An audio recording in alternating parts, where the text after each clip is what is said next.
વિદ્યાર્થી મિત્રો, છેલ્લે આપણે વર્ણનનો સિદ્ધાંત એના સંદર્ભમાં પ્રાથમિક સંયોજકતા કોને કહેવાય, દ્વિતીયક કોને કહેવાય, સંવર્ધક શું છે, સંકીર્ણ સંયોજનને પાણીમાં નાખીએ તો કયા આયનો છૂટા પડે, બરાબર, કોણ છૂટું ના પડે, લિગેન્ડ કોને કહેવાય, લિગેન્ડ તરીકે તટસ્થ અણુ હોય, આયન હોય, તો આ બધી ચર્ચા આપણે કરી લીધી છે. આજના લેક્ચરમાં પોસ્ટમોર્ટમ છે કે એ સંકીર્ણ સંયોજનના બધા જે ભાગ છે એને અલગ અલગ નામ આપેલા છે, એના વિશે આપણે ચર્ચા કરવાની છે. એ પહેલા ટેક્સ્ટબુકમાં એક નાનો તફાવત છે કે દ્વિક્ષાર કોને કહેવાય અને સંકીર્ણ ક્ષાર કોને કહેવાય. એકદમ સામાન્ય વસ્તુ છે. દ્વિક્ષાર એ નામ પરથી ખબર પડે બે કે ત્રણ ક્ષારનું મિશ્રણ. તો આની અંદર તમે જુઓ તો કાર્બેલાઇટ KCl અને MgCl નું મિશ્રણ છે. અને આવા સૂત્રો આપણે ધાતુ કર્મ વિધિ ના જે ચેપ્ટર હોય છે, બરાબર, એમાં આપણે જોતા હોઈએ છીએ. પછી મોહર સોલ્ટ છે, FeSO4 NH4 twice SO4 એટલે ફેરસ સલ્ફેટ અને એમોનિયમ સલ્ફેટ નું મિશ્રણ. પછી આ પોટાશ એલમ છે એ પોટેશિયમ સલ્ફેટ અને એલ્યુમિનિયમ સલ્ફેટ નું મિશ્રણ છે. આ પોટેશિયમ ક્લોરાઇડ અને MgCl2 નું મિશ્રણ છે. આ બધા ઉદાહરણો દ્વિક્ષારના છે. દ્વિક્ષાર જે છે એમાં એવું કહેવાય કે બે ક્ષારને તમે ભેગા કરો ને તો એક ક્ષાર પોતાના મૂળભૂત ગુણધર્મો ગુમાવતા નથી. એનો સીધો અર્થ એવો થાય કે Cl જ્યારે એકલો હોય ત્યારે એમાં જે K+ નો જે સ્વભાવ હોય એનો એ જ સ્વભાવ કાર્બેલાઇટમાં રહેલા K+ નો હોય. ક્લિયર? Cl- નો જે સ્વભાવ પહેલા હતો મિશ્રણ કર્યા પહેલા, પછી પણ એનો એ જ હોય. અને બધા ઘટકો છૂટા પડી જાય. K+ છૂટો પડી જાય, Cl- Mg2+ બધા ઘટકો છૂટા પડી જાય. બરાબર? ટૂંકમાં એવું કહી શકાય કે આની અંદર એક પ્રકારનો બે ક્ષાર વચ્ચે ભૌતિક બંધ બને છે. બરાબર? અને એ છૂટું પડી જાય. આ બધામાં એવું થવાનું. સંકીર્ણમાં એવું નથી. બરાબર? સંકીર્ણમાં એવું નથી. આ જે બનેલો છે સંકીર્ણ ક્ષાર, આને તમે પાણીમાં નાખશો તો આટલો ભાગ પાણીમાં છૂટો પડતો નથી. ટૂંકમાં સ્વતંત્ર આયનોમાં વિભાજિત ન થાય. જ્યારે આની અંદર બધું છૂટું પડી જાય, બધું છૂટું પડી જાય. K+ છૂટું પડે, Cl- છૂટું પડે, Mg2+ છૂટું પડે, અહીંથી પાછો Cl- છૂટું પડે. એ જ રીતે Fe2+, SO4 - 2, NH4+ SO4 - 2, K+, Al+, SO4 - 2 આ બધા ઘટકો છૂટા પડી જાય જો પાણીમાં નાખો તો. ત્યારે આની અંદર એવું નથી. અને આમાં એવું કહે છે કે ગુણધર્મોને બધું બદલાતું હોય છે. જે રીતે આપણે સંયોજન અને મિશ્રણ ભણીએ છીએ એવી જ વાત છે. મિશ્રણ જ્યારે બને ત્યારે ઘટકો પોતાના મૂળભૂત ગુણધર્મો જાળવી રાખે છે, અને સંયોજન બને ત્યારે ઘટકો પોતાના મૂળભૂત ગુણધર્મો ગુમાવે છે. એવી જ કંઈક વસ્તુ આમાં છે. આમાં ગુણધર્મો ગુમાવે છે, આમાં ગુણધર્મો જાળવી રાખે છે. આપણને અત્યારે આમાં કોઈ રસ નથી, આપણને આમાં રસ છે. બરાબર? હવે આ જે સંકીર્ણ સંયોજનો છે, બરાબર, ચોરસ કૌંસવાળા, એનું આપણે ધીરે ધીરે પોસ્ટમોર્ટમ કરીએ છીએ. એટલે કે એમાં જે આવતા પદો છે એક એક પદ આપણે જોઈએ. ટેક્સ્ટબુકની અંદર આપેલા છે, આપણે ખાલી સમજવાનું છે. બરાબર? તો દરેકની પાસે ટેક્સ્ટબુક છે જ. ટેક્સ્ટબુકની અંદરથી આપણે આખો ટોપિક લઈશું.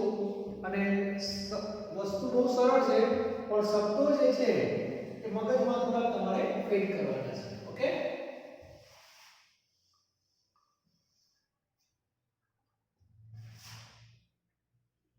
સવર સંયોજનોને લગતા કેટલાક પદો, બરાબર, એની આપણે ચર્ચા કરશું. અને આ પદોના સંદર્ભમાં આપણે વધારાની બે લેક્ચર પાડેલા છે. બરાબર? દરેકની પાસે ટેક્સ્ટબુક છે. ટેક્સ્ટબુકમાં જે રીતે લખેલું છે તે પ્રમાણે તમારે નોટની અંદર વ્યવસ્થિત લખવાનો. બરાબર? ચાલો, સૌથી પહેલા ટોટલ તમે ટેક્સ્ટબુક જોશો A B C D E F G GH સુધી તમને આપેલું છે. તો સૌથી પહેલા વાત કરીએ, પહેલો જે શબ્દ છે ટેક્સ્ટબુક પ્રમાણે જોઉં છું, સવર્ગ સ્પીસીસ. સવર્ગ સ્પીસીસ કોને કહેવાય? બરાબર. તો આપણે જે સંકેત છે એને લખીએ છીએ, ધારો કે વર્ણને જે બનાવેલ તેની વાત કરીએ, CONH36Cl3. બરાબર. બીજું મેં હમણાં જે લખ્યું તે K4FeCN6. બરાબર. પછી આગળ તમારે આવશે NiCO4. ત્રણ કેટેગરી મેં લખી. નામ આપેલા છે ને આગળ XNMLN, MLNXN અને આ MLN. આને XNMLN કહેવાય કૌંસ પાછળ, અને MLNXN કહેવાય આ ખાલી MLN છે. તો જે આ ચોરસ કૌંસવાળો ભાગ તમને દેખાય, આ ભાગ, આમાં આ ભાગ અને આમાં આ ભાગ, બરાબર, જેની અંદર કોણ કોણ હોય તો કે જે ધાતુ છે એ ધાતુ પરમાણુ Ki પ્લસ. બરાબર. પરમાણુ ક્યાં કેમ લખ્યું? તો Ni જે છે એ પરમાણુ તરીકે વર્તે છે. એ તમે ઓક્સિડેશન ઓફ સોજો ખ્યાલ આવી જાય. અને આ બધામાં CO છે, Fe છે, એ આયન તરીકે વર્તે છે. બરાબર. એટલે ધાતુ પરમાણુ કે આયન પ્લસ લિગેન્ડ. બસ. આટલું જે કોમ્બિનેશન છે, આ કોમ્બિનેશનને શું કહેવાય છે? સવર્ગ સ્પીસીસ કહેવામાં આવે છે. એટલે સમજવાનું ખાલી આટલું છે, બીજું કંઈ ખાસ એમાં છે નહીં. ચોરસ કૌંસવાળો જે ભાગ છે એને સવર્ગ સ્પીસીસ કહેવાય. અને ચોરસ કૌંસવાળા ભાગમાં શું હોય તો બે કલાકારો M અને N. M એટલે સંક્રાંતિ, N એટલે લિગેન્ડ. અમુકમાં સંક્રાંતિ પરમાણુ સ્વરૂપે હોય, ઇલેક્ટ્રોન ગુમાયા વગર પણ લિગેન્ડ જોડાઈ શકે છે. બરાબર. અને અમુકમાં ઇલેક્ટ્રોન ગુમાયા પછી એ આયનમાં ફેરવાય પછી એમાં લિગેન્ડ આવતો હોય છે. ક્લિયર? તો સવર્ગ સ્પીસીસ કોને કહેવાય એ દરેકને ખબર હોવી જોઈએ. ટેક્સ્ટબુકમાંથી તમારે ડિટેલમાં થોડું વાંચી લેવું. ઓકે?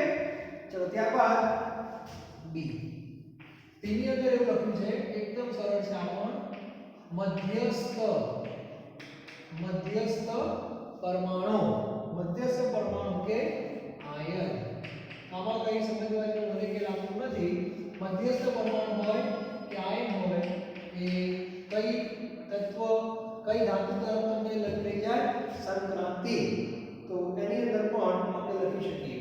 અને આ સંક્રાંતિ જે છે M છે, અને આ સંક્રાંતિ M છે એ ઇલેક્ટ્રોન યુગ્મનો શું કરે? સ્વીકાર કરે. અને જે ઇલેક્ટ્રોન યુગ્મનો સ્વીકાર કરે એને શું કહેવામાં આવે છે? લुईस એસિડ કહેવામાં આવે છે. એટલે સૌથી પહેલા આપણી ચર્ચા આગળ મેં કરેલી છે, છતાં આપણે ટેક્સ્ટબુક ભણે જઈએ છીએ. તો સૌથી પહેલા આ સમજવાનું કે સવર્ગ સ્પીસીસ એટલે ચોરસ કૌંસવાળા ભાગને સવર્ગ સ્પીસીસ કહેવાય. અને એમાં મુખ્ય બે કલાકારો હોય, M અને L. તો M શું છે ખબર હોવી જોઈએ, સંક્રાંતિમાંથી આવશે અને ઇલેક્ટ્રોન યુગ્મનો સ્વીકાર કરે, અને એટલા માટે એને શું કહેવાય છે? લुईस એસિડ કહેવામાં આવે છે. આ જે ઉદાહરણ છે એમાં કોબાલ્ટ, આની અંદર Fe અને આમાં નિકલ, એ બધાને મધ્યસ્થ પરમાણુ કે આયન કહી શકાય છે. બરાબર. એટલે ધીરે ધીરે આપણે અંદર જઈએ છીએ. ચાલો હવે મધ્યસ્થ પરમાણુ કે આયન સાથે કોણ જોડાયેલું હોય? લિગેન્ડ. તો લિગેન્ડ વિશે આપણે થોડુંક વધારે માહિતી આપેલી છે. બરાબર. તો લિગેન્ડ વિશે આપણે ભણવાની તૈયારી કરીએ. ચાલો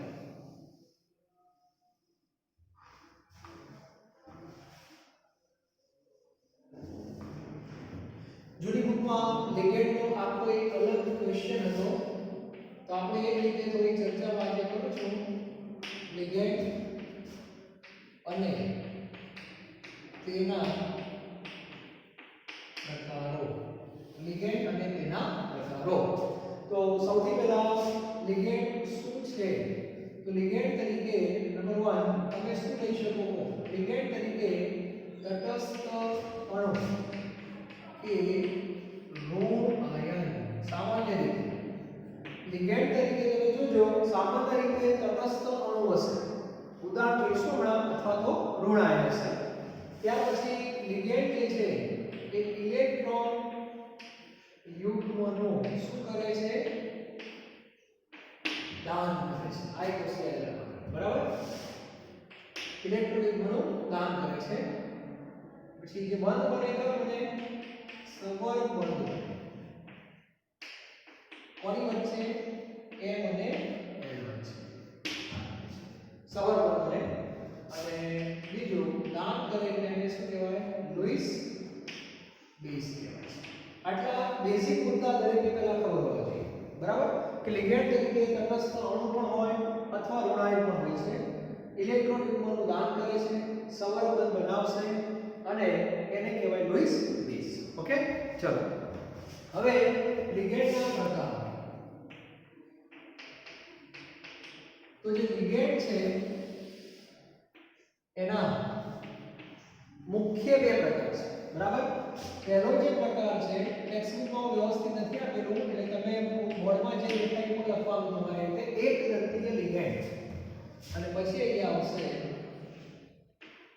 બહુદંતીય લિગેન્ડ. એક દંતીય અને બહુદંતીય લિગેન્ડ. બહુદંતીય જે લિગેન્ડ છે એના પાછા પેટા પ્રકાર છે. બરાબર? એની અંદર દ્વિદંતીય લિગેન્ડ, એના પછી ત્રિદંતીય લિગેન્ડ, ચતુર્થ દંતીય, પંચદંતીય એ પ્રકાર કરતા વધારે એક લખવું જોઈએ ષટદંતીય લિગેન્ડ. બરાબર? આ એક મગજમાં ક્લિયર હોવું જોઈએ. બરાબર? એટલે મુખ્ય પ્રકાર બે, એક દંતીય અને બહુદંતીય. હવે હું તમને એક દંતીય વિશે થોડી લાઈન લખાવી દઉં સામાન્ય, એટલે તમારો ઓટોમેટિક બાકીના બધાનું સેટ થઈ જશે. ઓકે? ચલો સૌથી પહેલા એક દંતીય વિશે હું તમને લખાવું છું. એક દંતીય એટલે ઘણા લોકો એક દાંત વાળો લિગેન્ડ. બરાબર? એક દંતીય નો અર્થ એવું થાય એક જ ઇલેક્ટ્રોન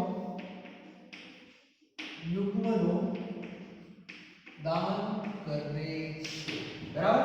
તેની પાસે કેટલા ઇલેક્ટ્રોન યુગ્મ છે એનું મહત્વ નથી, પણ એ દાન કરે એક જ ઇલેક્ટ્રોન યુગ્મનો.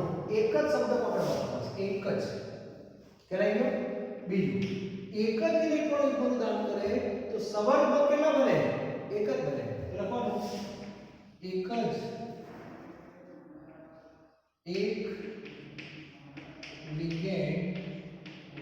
એક લિગેન્ડ વડે સંક્રાંતિ ધાતુ ના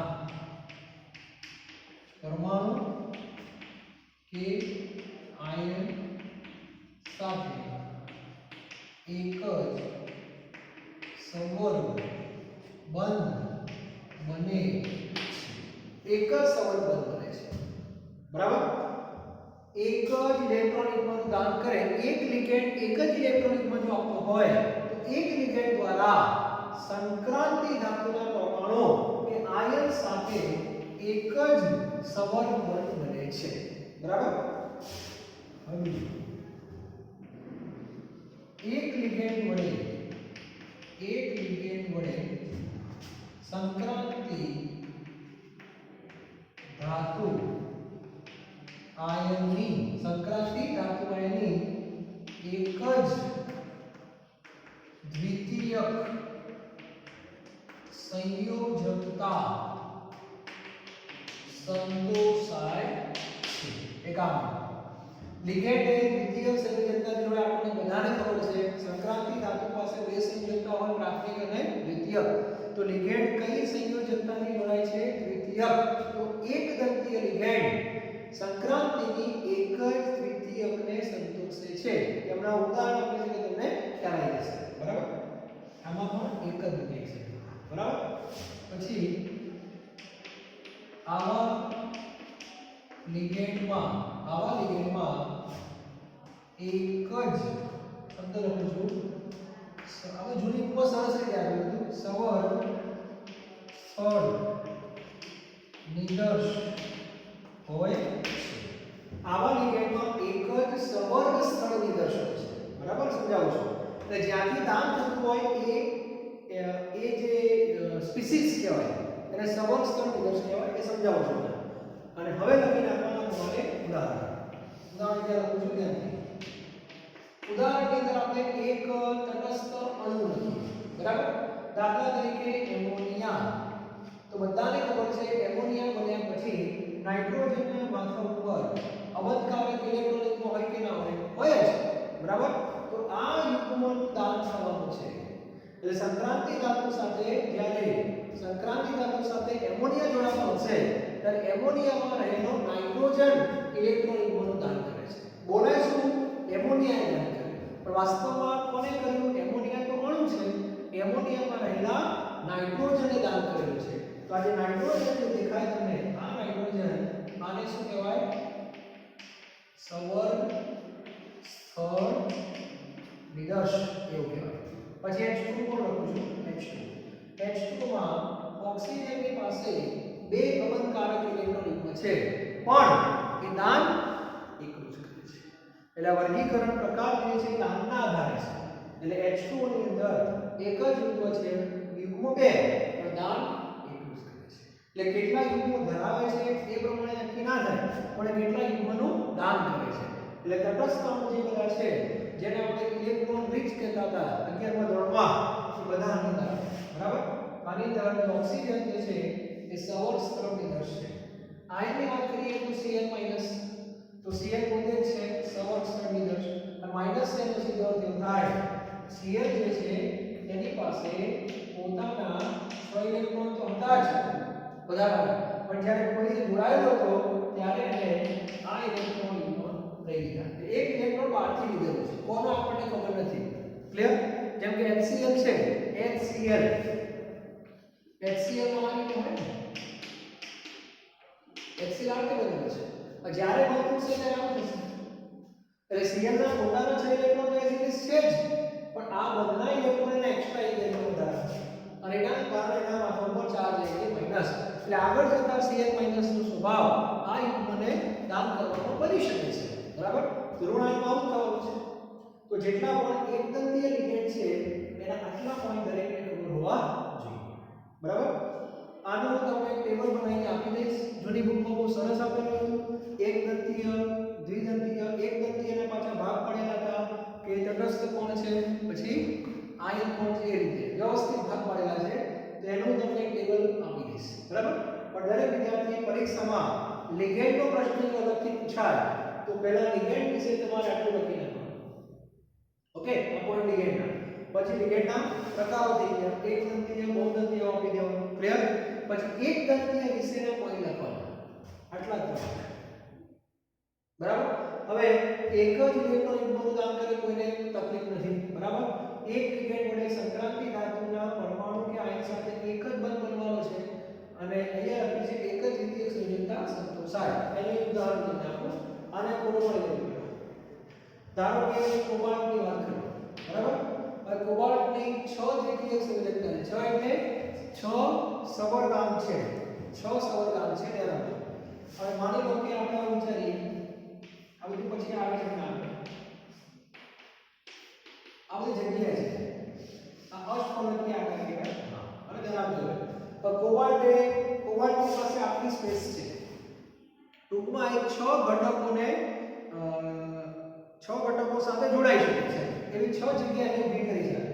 હવે ધ્યાન રાખજો, તો આ વસ્તુ જો એમોનિયાથી પૂરી કરવાની આવે, એમોનિયાથી, તો એક એમોનિયા અહીંયા જોઈન થાય છે, કારણ કે આ વાત બની ગયો એક એમોનિયા. તો આ 1 2 3 4 5 6 છે, તો આ દ્વિતીય સંયોજકતા છે. તો એક એમોનિયા વડે કોબાલ્ટની એક દ્વિતીયક સંયોજકતા સંતોષાય.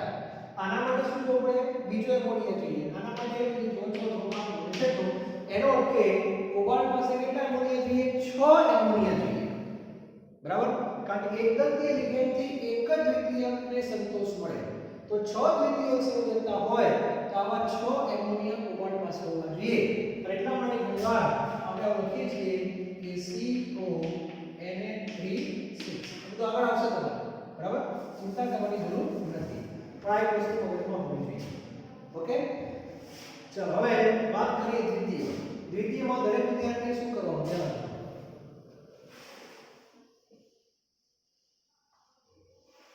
આ એમોનિયાની મેં વાત કરી તમને. હવે ફરીથી એ બતાવી દો, એક ઉદાહરણ લઈ આપું છું કોમન, એટલે તમને ખબર પડી જશે. આકાર છે ફર્સ્ટ પલટીએ આગળ આવશે. ચલો આ એક ઉદાહરણ લીધેલું છે. ચલો દ્વિતીયનો શું થાય તો એક જ ઇલેક્ટ્રોન યુગ્મનું દાન કરે જગ્યા શું થઈ જાય 2 થઈ જાય. એક લિગેન્ડ વડે સંક્રાંતિ ધાતુના પરમાણુ કે આયન સાથે 2 સંબંધ બનશે. એક લિગેન્ડ 2 બંધ બનાવશે. તમે જોજો એક લિગેન્ડ સંક્રાંતિ ધાતુ આયનની 2 દ્વિતીયકને સંતોષે અને આવા લિગેન્ડમાં 2 સંવર્ધક નિદર્શો એટલે જ્યાં અંડરલાઈન કરી છે અહીંયા 2 આવશે, અહીંયા 2 આવશે, અહીંયા 2 આવશે અને અહીંયા 2 આવશે. ખ્યાલ આવી ગયો? ઓકે. હવે ઉદાહરણ આપણે તમને વધારે ખ્યાલ આવશે. હવે ઉદાહરણ જે છે મારી પાસે અણુ છે CH2 NH2 NH2 અને CH2. આને ઓર્ગેનિકની ભાષામાં સામાન્ય નામનું ઇથિલિન ડાયમાઇન એવું બોલાય છે. ઇથિલિન ડાયમાઇન અને IUPAC માં ઇથેન 1,2 ડાયમાઇન. એક મિનિટ ભૂલી ગયેલા પણ H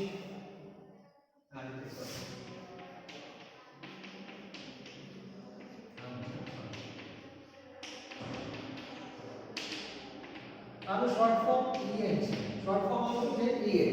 હવે આ એક જ અણુ છે 1,2 ઇથેન 1,2 ડાયમાઇન. આ એક જ અણુ છે ધ્યાન આપજો. પણ આ નાઇટ્રોજનના ઉપર એ બંધકારક છે, આના ઉપર એ બંધકારક છે. આનો મીનિંગ શું થવાનો? આ જે છે આની પાસે 2 યુગ્મ છે. એક અણુ પાસે 2 યુગ્મ, એક આ અને એક આ. તો 2 યુગ્મનું દાન થવાનું. એક દાન અહીંથી થવાનું, એક દાન અહીંથી થવાનું. તો સંવર્ધક કેટલા બનવાના? 2. એક લિગેન્ડ 2 બંધ બનાવશે આની જોડે અને આની એક સાથે 2 દ્વિતીયકને શું કરે? સંતોષે. દાખલા તરીકે આ એક ક્રિયા અહીં આવશે, બરાબર? તો આ નાઇટ્રોજન અહીંથી જોઈન થયો, આ નાઇટ્રોજન અહીંથી જોઈન થઈ ગયો અને વચ્ચે તો CH2 છે થઈ ગયો. તો એક EN આવવાથી સંક્રાંતિ ધાતુ આયનની 2 દ્વિતીયક પૂરી થઈ ગઈ. તો મને જવાબ આપો આના માટે એક EN જોઈએ એ ટૂંકમાં સંકેત લખું છું. આના માટે પણ એક EN જોઈએ. તેનો સીધો અર્થ એવો થયો કોબાલ્ટની 6 દ્વિતીયકને સંતોષવા માટે EN કેટલા જોઈએ? 3 છે. સમજાય છે? એટલે તાકાત વધી ગઈ. દ્વિદંતીય આકારનો અર્થ એવો થાય એક લિગેન્ડ 2 બંધ બનાવી દે. તો સામે અણુ કેવા જોઈએ? ઓછા જોઈએ. સિમ્પલ વસ્તુ છે, બરાબર? એટલે આવું તમારે ભણવાનું પડશે. ત્રિદંતીયમાં શું કરી દેવાનું? 3 3 3 આમાં આયન પણ આવે, બરાબર? ત્રિદંતીયમાં શું કરી દેવાનું? 3 3 3. એમાં ધારો કે CH2 CH અને CH2 ચલો અહીંયા છે NH2, અહીંયા છે NH2, અહીંયા છે NH2. આને કહેવામાં આવે છે PTN પ્રોપેન ટ્રાઇમાઇન અથવા પ્રોપેન 1 2 3 ટ્રાઇમાઇન. આમાં તમે ધ્યાનથી જુઓ 1 2 3 નાઇટ્રોજન આવી ગયા. 3 સંવર્ધક નિદર્શ. અહીંથી વિદાન થાય, અહીંથી વિદાન થાય, અહીંથી વિદાન થાય. એનો સીધો અર્થ એવો થયો એક અણુ 3 બંધ બનાવી દે. તો આવા 6 બંધ બનાવવા હોય તો PTN કેટલા જોઈએ? 1 જોઈએ. એટલે ધારો કે આ કોબાલ્ટ છે એની સામે જો PTN આવે તો PTN ખાલી 2 જોઈએ. ખ્યાલ આવી ગયો? તો આ રીતે લિગેન્ડનું કામ છે. અને એક સારામાં સારું કામ છે ષટદંતીય. ષટદંતીયમાં શું થાય? 6 6 6 અને ષટદંતીયનું ઉદાહરણ મેક્સિમમમાંથી આપેલું છે અને બહુ સારું કામ છે જેને EDTA કહેવામાં આવે છે, બરાબર? એની અંદર EDTA એમાં આ રીતે છે CH2 N CH2 C double bond O minus છૂટું પડે લખું છું એટલે ખ્યાલ આવે.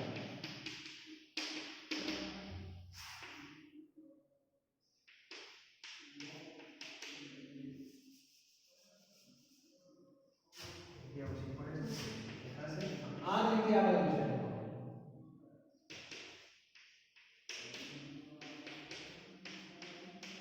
બરાબર? તો આની અંદર તમે ધ્યાનથી જુઓ સવર્ગ સ્થળ નિદર્શ કેટલા પરીક્ષા પૂછાય છે. સવર્ગ સ્થળ નિદર્શ કેટલા? સવર્ગ સ્થળ નિદર્શ કેટલા? તો આની અંદર સવર્ગ સ્થળ નિદર્શ 6 છે. કઈ જગ્યાએ? તો 2 નાઇટ્રોજન. એનો અર્થ કે અહીંથી વિદાન થાય, અહીંથી વિદાન થાય. 2 નાઇટ્રોજન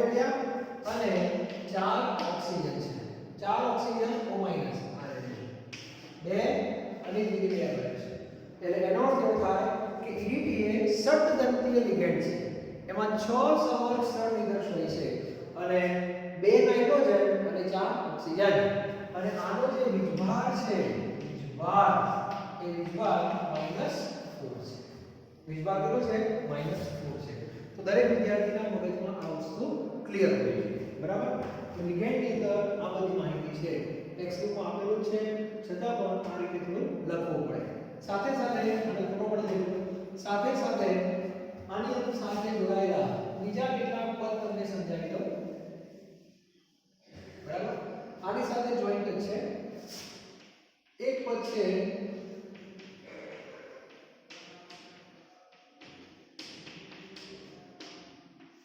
ઉભયદંતી લિગેન્ડ.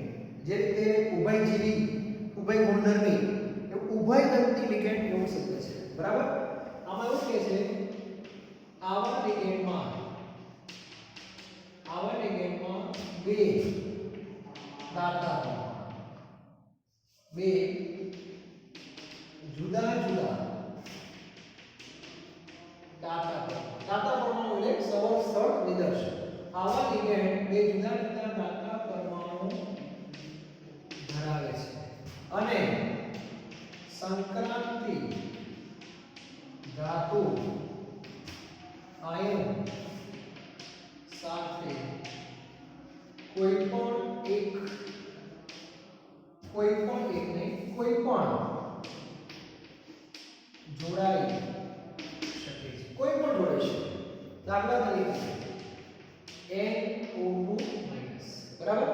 આની અંદર એવું કહે છે નાઇટ્રોજન અને ઓક્સિજન બંને છે. દાખલા તરીકે આ એક ઉદાહરણ છે. એમ લખું છું ઉદાહરણ. N ડબલ બોન્ડ O અને O માઈનસ. અહીંયાની પાસે છે. તો અહીં આ જોઈન્ટ થાય, અહીંયા આવશે M. એટલે નાઇટ્રોજને આ નામ આપી દીધું. આને કહેવામાં આવે છે નાઇટ્રાઇટો N. નાઇટ્રાઇટો N કહેવાય. અને જો આમ જોઈન્ટ થાય આ એમને અહીંથી આ જોઈન્ટ થાય, તો આને કહેવામાં આવે છે નાઇટ્રાઇટો. બરાબર? એટલે આ ઇક્વેશન આવે છે આવો માઈનસમાં જે ઇલેક્ટ્રોન હતા એ જોઈન્ટ થઈ ગયા. એટલે અમુક લિગેન્ડ એવા હોય કે જેની પાસે બે દાતા પરમાણુ હોય અલગ અલગ અને ગમે તે જોઈન્ટ થઈ શકે. એવા લિગેન્ડને આપણે બોલાય છે નાઇટ્રાઇટો N, નાઇટ્રાઇટો O બોલાય છે. ક્લિયર? તો આ એક ઉદાહરણ છે NO2 નો. બીજું પણ એક ઉદાહરણ તમને આપું. બીજું ઉદાહરણ પણ એક છે.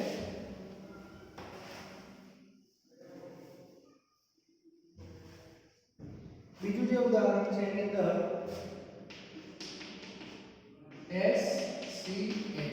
SCN.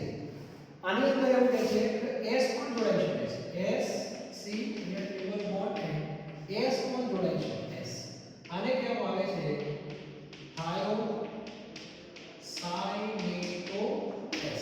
થાયોસાઇનેટો S. અને અમુક આવા પણ છે N જોઈન્ટ થાય NCS કહે છે. બરાબર? તો આની અંદર અહીંયા N જોઈન્ટ થાય, પણ આને બોલવામાં આવે છે આઇસો થાયોસાઇનેટો N. ઇંગ્લિશ મીડિયમમાં આઇસો લખેલું છે, ગુજરાતી મીડિયમમાં કદાચ થાયોસાઇનેટો N જ આપેલું છે. બરાબર? એ જોઈ લેજો આપણે. તો બંને વસ્તુ લખી નાખજો. ઇંગ્લિશ મીડિયમમાં આપેલું છે, ગુજરાતી મીડિયમમાં આઇસો આપેલું નથી. થાયોસાઇનેટો S, થાયોસાઇનેટો N એવું લખેલું છે. એટલે બંને વસ્તુ મગજમાં રાખજો. ચોપડીમાં આગળ આવશે ત્યારે જોઈશું. ટૂંકમાં S અને N બંને દાતા તરીકે વર્તી શકે છે. અને આવા જે લિગેન્ડ છે એને શું કહેવામાં આવે છે? ઉભયદંતી. શું કહેવાય? ઉભયદંતી. તો આનો પણ ઉલ્લેખ લિગેન્ડની અંદર રજૂ કરીશ. બરાબર? તો દરેક વિદ્યાર્થીને આ વસ્તુ ક્લિયર હોવી જોઈએ. અને છેલ્લે આને ખબર પડે તો ઉભયદંતીનો પ્રશ્ન અલગથી પણ પૂછી શકાય તો આવડવું જોઈએ. બે ઉદાહરણ છે NO2- અને SCN. બરાબર? ત્યાર પછી આની સાથે જ એક શબ્દ જોડાયેલો છે અને શબ્દ છે કિલેટ. ટેક્સ્ટબુકમાં બધું ભેગું એક જ રીતમાં આપેલું છે લિગેન્ડની અંદર. તો સાથે આપણે ચર્ચા કરીએ કિલેટ કોને કહેવાય. બરાબર? તો લખું છું સંક્રાંતિ ધાતુ આયન સાથે બહુદંતીય લિગેન્ડ, બહુદંતીય લિગેન્ડ બધા નહીં, જેવા કે EN નામ ખાલી તો યાદ રાખજો, EN છે, PN છે, PTN છે, PDBA વગેરે જોડાઈ ચક્રીય સવર રચના બને છે, જેને ઇલેક્ટ કહે છે, બરાબર, જેની સ્થિરતા વધુ હોય છે, આટલી યાદ રાખો, બરાબર. એટલે જ્યારે તમે EN PN આ બધું જોઈન્ટ હોય, બરાબર, જેમ કે હમણાં વાત કરીને CO આપણે EN કેટલા જોઈએ, 3 જ જોઈએ, બરાબર. પાછળ ધારો કે Cl3 છે, આ એક ઉદાહરણ છે, COEN3 તો આને કિલેટ કહેવાય. જે રીતે આપણે ઓર્ગેનિક કેમિસ્ટ્રીમાં એલિફેટિક અને એરોમેટિક છે, એરોમેટિક એ ચક્રીય છે, એ રીતે સંકીર્ણમાં પણ એવું છે કે અમુક ચક્રીય રચનાવાળા બનશે. ચક્રીય એટલે આ રીતે ઉદાહરણ તમને આપું છું, જેમ કે આ કોબાલ્ટ છે, બરાબર. કોબાલ્ટ જે છે એની આ રીતે 4 સેલો જેટલા એક સમતલમાં હોય, આ ચોરસ, આ એક ઉપર અને એક નીચે, આ અષ્ટકોણીય આકાર કહેવાય. હવે કેટલા EN જોઈન્ટ કર્યા મેં 3, તો એક EN અહીંયા છે, ખાલી હું સંકેત આપું છું, આ એક EN આગળ વચ્ચે છે, એક EN અહીંયા છે, બની ગયો. તો આ જે રચના બને એને કહેવામાં આવે છે કિલેટ, બરાબર. અહીંયા પછી કૌંસ કરી દેવાનું, આ ઉદાહરણ છે તમારે કૌંસની બહાર વિભાગ લખવાનો, કેટલો +3 કેમ આ છૂટું પડી જશે, એટલે 3 CN માઈનસ છૂટા પડે, -3 છૂટા પડે, ધન વિભાગ +3 થાય, આ રીતે લખાય છે, આને કહેવાય કિલેટ, બરાબર. પણ બધા કિલેટ ના હોય, આ પ્રકારના જો લિગેન્ડ જોઈન્ટ થતા હોય તો જ કિલેટ આવે છે, બરાબર. તો આજનું આ જે લેક્ચર હતું એમાં 3 પદોની ચર્ચા કરી આપણે ખાસ. એક તો ચોરસ કૌંસ જે છે એને સવર્ગ સ્પીસીસ કહેવાય, નંબર 1. એની અંદર 2 કલાકારો છે, હીરો અને હિરોઈન. હીરો એટલે આપણો સંક્રાંતિ ધાતુનો પરમાણુ કે આયન, અને હિરોઈન એટલે લિગેન્ડ. એકને લૂઇસ એસિડ કહેવાય, એકને લૂઇસ બેઝ કહેવાય. લિગેન્ડ વિશે ડિટેલમાં ચર્ચા કરી આપણે, કે લિગેન્ડ શું છે, એના પ્રકારોની ચર્ચા કરી, બરાબર છે. ઉદાહરણોની વાત કરવાની, એનું ટેબલ હું તમને આપીશ રીજભાગ સાથે, બરાબર. અને છેલ્લે ઉભયદંતી કોને કહેવાય લિગેન્ડ એની પણ ચર્ચા કરી, અને કિલેટ કોને કહેવાય એ પણ ચર્ચા કરી. અને કિલેટ વાળાની સ્થિરતા સામાન્ય સવર કરતાં થોડી વધારે હોય છે, બરાબર. તો આજે આપણે 3 પદોની ચર્ચા કરેલી છે. નેક્સ્ટ લેક્ચરમાં આપણે બાકીના 3 પદો જે છે 3 થી 4 જે હોય એની આપણે ચર્ચા કરશું. અને ટોપિક જે મેં બોર્ડમાં લખ્યું તે અને ટેક્સ્ટ બુક એ બેના ભેગા કરીને તમારી રીતે લખવાનું. Okay, thank you.